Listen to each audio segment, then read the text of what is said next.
Hey guys, I'm Anna, and today I'm going to show you how to log into your Barclaycard account. This video is going to be a step-by-step tutorial. So, if you follow along, by the end of this video, you'll be able to log into your Barclaycard account. So first of all, you need to open up a browser on your device, and then type in barclaycard.co.uk in the URL bar at the top, and then hit enter. It'll take a bit to load up the website. And once you're on this webpage, click on this login button right over here. A pop-up will come up. From here, you need to click on this Continue to Login button. It'll then take you to this login page. Over here, you simply need to enter in your Barclaycard account login credentials.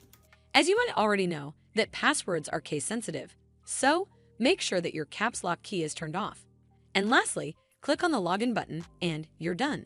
Also, it might ask you for OTP at times, so make sure to have your phone or email ID handy. Well, that's how you log into your Barclaycard account. I hope you found this video helpful, and if you did, make sure you give it a thumbs up to see more videos like this, and don't forget to hit that subscribe button. We'll see you in the next one.